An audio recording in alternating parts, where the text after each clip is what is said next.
ሚኒስተር ጉዳያት ወጻያት ዑስማን ሳልሕ ምስ ቀዳማይ ሚኒስተር ጉዳያት ወጻኢን ምስሪ ርክባት አካይዶም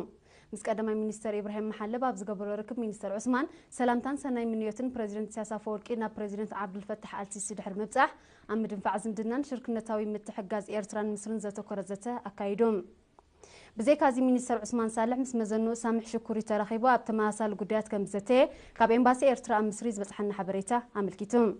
ሚኒስተር ጉዳያት ወጻያት ዑስማን ሳልሕ ንልኡኽ ኤርትራ መሪሑ ኣብቲ ካብ 13 ክሳብ 15 መጋቢት ኣብ ሻርም አልሼኽ ዝተቃንዐ ኣብ ምድጋፍ ቁጠባ ምስር ዘተኮረ ኣህጉራዊ ዋዕላ ምስተታፉ ይፍለጥ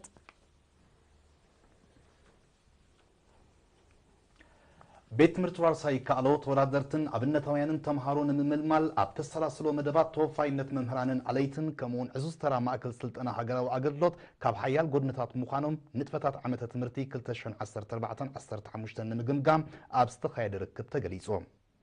ኣብቲ ሓለፍቲ ሚኒስትር ትምህርቲ ኣዘዝቲ ማእከል ስልጠና ሃገራዊ ኣገልግሎትን ካልኦትን ዝተሳተፍዎ ኣኼባ ዳይሬክተር ቤት ትምህርቲ ዋርሳይ ካሎ ኣቶ ቀሊት ግርማይ ኣብ ዘቕረቦ ጸብጻብ ሎማ ዓመት ኣብ መላእ ሃገር ካብ ዝርከባ ናይ ካልኣይ ደረጃ ኣብያተ ትምህርቲ ዝመጹ ኣስታት 43 ሚእታዊ ደቂ ኣንስትዮ ዝርከብኦም ኣስታት 11500 ተምሃሮ ከም ዝተቐበሉ ብምሕባር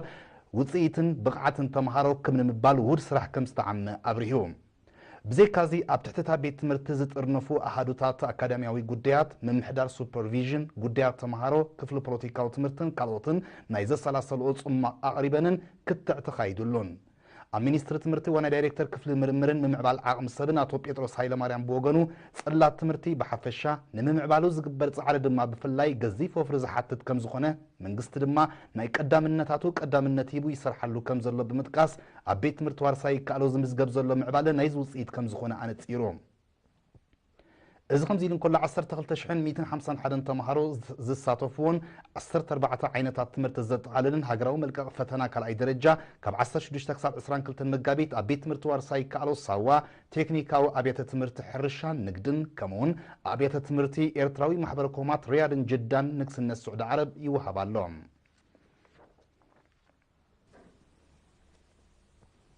ኣብ ኑዞባ ናቕፋብ 11 መምሕዳራት ከባቢ ምርጫ ማሕደርትን ኣካይድ ስራሕን ክካየድን ከሎ ኣብ 7 መምሕዳራት ከባቢ ድማ ነባብርቲ ዓዲ ተመሪጾም እቲ ብ4 መጋቢት ዝጀመረ ምርጫ ኩለን መምሕዳራት ከባቢ ብዝወጸሉ መደብ ኣብ ግዜ ከም እንተተግበረ ዝሓበረት ኮሚቴ ምርጫ ብዛዕባ እቲ መስርሕ ምርጫ ቀዲሙ ንህዝቢ ዝተዋሃበ ሓበሬታ ኣበሳልጦ ናይ ትዕማም ዓብይ ኣስተዋጽኦ ከም ዝነበሮ ሓቢራ ኣማሕዳር ኑዞባ ናቕፋት እድሪስ ዓሊ ሽከር በወገኑ እቲ ዕላማ ህዝቢ ባዕሉ ብዝመረጾም ኣማሕደርቱ ጽፉፍ መምሕዳራዊ ኣገልግሎት ንኽረክብ ምዃኑ ብምሕባር ዝተመርጹ ኣማሕደርቲ ከባቢ ዝተነብረሎም ረዚን ሓላፍነት ብትግሃትን ተወፋይነትን ከተግብሩ ትጽቢት ከም ዝግበረሎም ገሊጹ እቶም ዝተመርጹ ኣማሕደርቲ ከባቢታት ኣካየድ ስራሕን ኣነባበርቲ ዓድን ብግድዮም ንዝተሰከምዎ ሓላፍነት ብግቡእ ከም ዝሰርሕሉ ቃልኣትዮም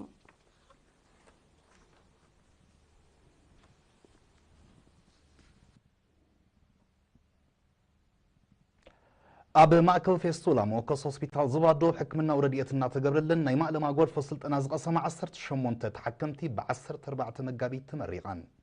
ኣብ ስነ ስርዓት እቲ ንኣስታት 3 ዋርሕ ብግብርን ክልስ ሓሳብን ዝተዋሃበ ስልጠና ብምትሕብባር ሃማደ እዞባዶ ዝተዋሃበ ከም ዝኾነ እተን ደቂ ኣንስትዮ ድማ ጎንዲ ጎኒ ዝግበረለን ሕክምናዊ ናብዮት ነቲ ትምህርቲ ብተገዳስነት ከም ዝተኸታተልኦ ኣብ ሃማደ እዞባዶ ሓላፊ ፕሮጀክታት ኣቶ ኣስመሮም ዘርኣይ ሓቢሮም ነቲ ስልጠና ዝሃበት መምህር ይርጋ ዓለም ጸጋይ ድማ እቲ ዝተዋሃበ ስልጠና እተን ዜጋታት ሕክምናን ወዲእን ናብ በቦትአን ኣብ ዝምለሳሉ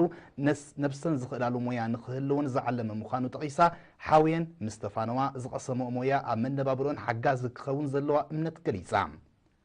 ወከልቲ ተመረቕቲ ድማ ኣብቲ ሆስፒታል ክሕከማ እምበር ሞያ ቀሲመን ተረባሕቲ ክኾና ሓሲበን ከም ዘይፈልጣ ብምሕባር ረኺበንኦ ብዘለዋ ሞያ ናብ ርእን ንምምራሕ ባብ ተራሒለን ከም ዘሎ ኣብሪሀን ኣሞኮስ ሆስፒታል ዞባዶብ ኪኢላ መወለዳን ዶክተር ሃብተ ሃይለ መለኮት ንሰልጠንቲ ወረቐት ምስክር ድሕሪ ምሃብ ሃማደ ዞባዶብ ተበግሶ ወሲዱ ኣብዚ ደረጃ ንኽበጽሓ ንዘካየዶ ጻዕሪ ብምስጋን ዝቐሰምኦ ስልጠና ኣብ ስነ እምሮ ናይተን ተሓከምቲ ዝሕድሮ ቅሳነትን ርግኣትን ልዑል ስለ ዝኾነ ኣብ ቀጻሊ ብዝሓየለ ክድፋኣሉ ኣዘኻኺሮም ኣሞኮስ ሆስፒታል ዞባዶብ ዝርከብ ማእከል ፌስቱላ ካብ ኩለን ዞባታት ሃገርና ንዝመጽኣ ግድያት ፌስቱላ ተቐቢሉ እናሐከመ ሞያዊ ስልጠናታት ኢደ ስራሓት ከም ዝህብ ዝረኸብናዮ ሓበሬታ የመልክት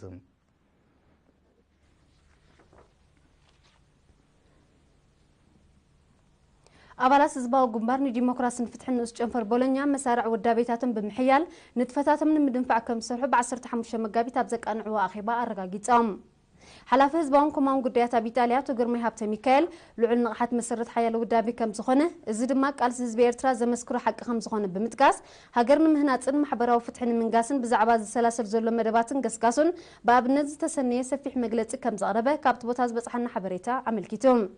بزيك هزياتو قرمين مسايت تحيز بزعبا زول مدباتن ترى زيكاتن زملكات مبري هيبون تساتفتي ابن جنفرم تصنح حصرتاتن بلجاتاتن بزملكات سفيح قمقام بحر مكياد نزمت كلت عمت التقلقل حداس اكايلت اكل مريصهم حصرت مسالتياتاتن تحت قرصن ابيات تمرتن الزبا شامبقو بمملا اب مسرح ممهارن مستمهارن كرص انحص اقامات مقلال زكايت زعري ادمعنت نخلو ترى حبرتسبن اكلات منغستن كعزز نتفتات تمرتن مقمقام ابستقايد اخيبا مزخاخر قريبهم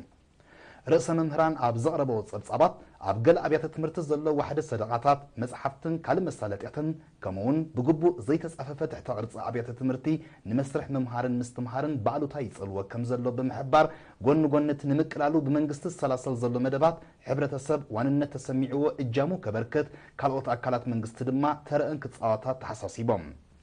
حالفت مينستر تمرت ابزوبا غاشباركان نوزوبا شامبقون بوغنوم تكالات تمرتي كصابرح كبابيتات بمخفاتن عدل تمرتي كم سفحه تقيسوم حزبي ممهران اب متببعن زغدله مسادتيات اب مملان كغبرو نصنح ابركتو كحيلن دقونا ماده تمرت كلخنا زخاخيروم اما حدارين اوزوبا شامبقو اتو تصفاي بايراي دما تمرتي مسرت سلطان حزبن هاجرن سلازخونه ولدي دقوم ناب تمرت كلخو طراي زيكونن كتبابعون ككتاتلون تلابيوم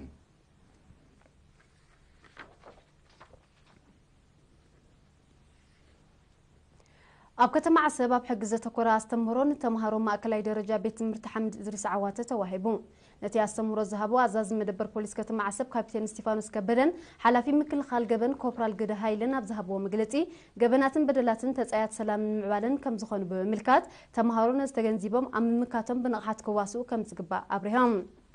نساتو مسعيبهم تمهارو اب صرغان اطقاقمون زلوم شللتنت نحدغا زقالع سلازخونه غبو اطقاقما صرغان مزوتار مرأيا معبول حبرتسب مخانو بمغنزاب تمهارو نبعلم ابنتاوين كوينوم اموغد حدغاتات تساتفهم كعزو ازخخيرام افلطوم اب حقي بمعباي متحبارو مس بوليس كزايد مخانوم زحبرو تساتفتي كمزي زبل استمروتات بصفحات كقصلن سرع كخونن تلابيوم إذا خمسين كله أبنو زوا ما أكل دنكالي عادات أفامبو بالعبين عدن تماسسالي استمرون نبرتي تمهارون أبالات سزباو سراويتن كم توهبه وكيل إرينا كابتبوت حبيرون زيناتات وشت أجريكم كتكاتر تصنيحكم زيناتات وصاحيزنا لكم كم لسينا دقيمنا مكتالكم بخبرنا عدم